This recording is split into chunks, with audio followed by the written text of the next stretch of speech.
2008 Mustang GT, camshafts, full bolt-on except for throttle body, which it could go both ways if that thing really does bring power.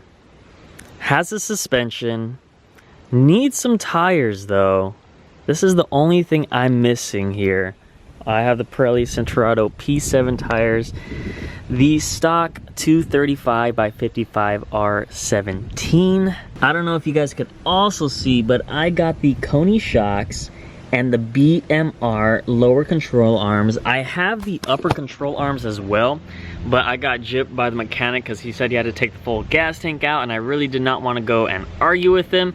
I still have that. I am going to install it eventually, but for the most part, we have the BMR lower control arms to stop that wheel hop and to get that traction. So the suspension is pretty good. I also have the SR Performance 1.5 lowering springs.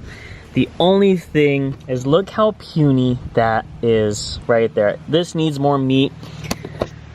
I promise you guys, my next mod was going to be some meteor wheels in the back, and I'm keeping my promises like I always do. But before we go into that, I want to run a 0 to 60 time with the setup that I have right now, so I could go ahead and do a review on the wheel setup that I'm soon going to get. So the stock time for the 05 to 09 Mustang GT with the 4.6 liter V8 engine is 5.2 seconds. That's what Ford projects their 0 to 60 time. With all of the mods, I've put in around 50 additional horsepower with the long tube headers, the Steeda charge motion control plates, the JLT cold air intake, the Bama Performance race tune, the SR Performance Underdrive pulleys, the Ford Performance 410 gears, the Pypes Shorty Off-Road H-pipe, the Borla S-type Stingers, some high performance oil, the Ford Performance hot rod camshafts, and I think that is everything that I have. I also have Nitrous, which is additional 100 horsepower. I'm not going to run Nitrous in this video because I'm not trying to shoot my brand new engine. So this video is just going to be a full bolt on.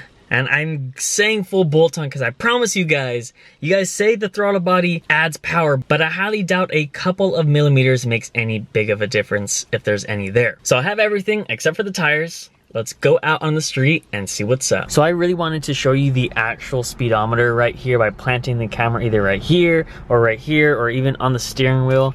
But I have tried already 5 different times, and every time I accelerate, the camera falls off. So there is literally no way that I could go ahead and plant this current camera that I'm using right now on the speedometer. So what I'm going to go ahead and do is just record myself, and then when I reach the 60 miles per hour, I will just say time, and I will also have the time, the actual real time, on the screen so that you guys could go ahead and see.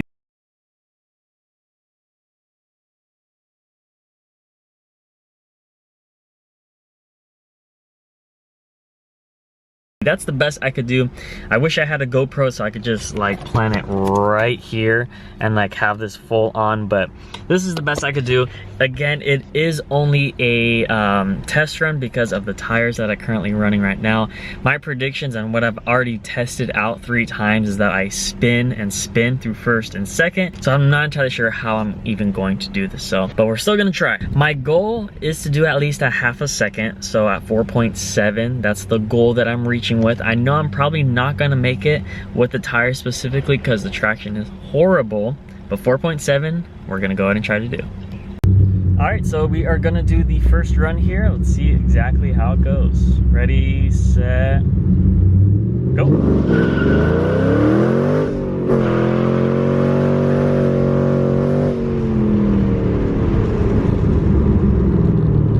That was the first run. I let off on exactly 60 miles per hour. I'm not entirely sure that time, but spinning for days, as you guys saw. That is the one thing I really don't like, but it's whatever. You live and you learn. I was a little bit warming up the tires as well, so right on track. All right, here's the second one.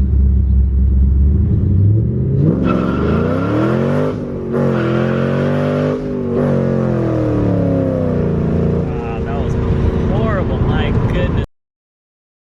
There's no traction at all. Spun for days. One thing that I noticed for sure is that the BMR lower control arms stopped the wheel hop that I had previously. This is the first run that I really had it since when I got the BMR control arms. My engine broke down, as well as I had a break in the engine once when it was complete. So far the BMR lower control arms are doing great. The tires are sticking down. I just need that traction to keep on going forward. All right, here's the next run. I'm gonna start at exactly the idle, so let's ride.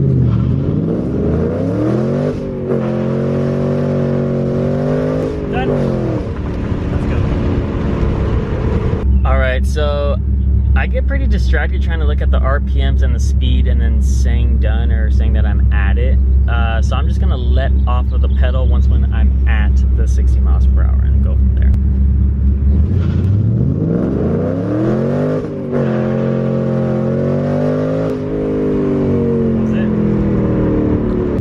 All right, we are gonna do the final run of the day. Let's see how it goes.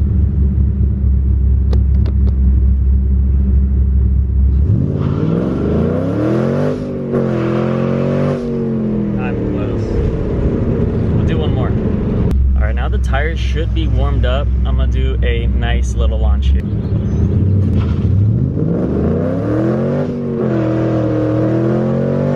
Finally, okay traction. We'll see how that one went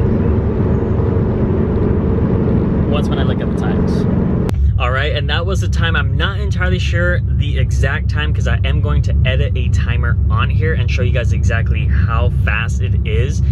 I will probably mention it on my next video, so you're gonna wanna go ahead and stay tuned, subscribe right now, and check for my next video, exactly my thoughts and opinions of my 0 to 60 time. I hope you enjoyed it. I hope it met some expectations and the goals that I was reaching of around a half a second. I know my traction was horrible, absolutely horrible, spinning for days. Spinning is not winning, but I promise you once when I get my tire set up, I'm gonna go ahead and do this again and show you guys that. I hope you enjoyed the video. Have a wonderful rest of your day, and we'll see you on the next one.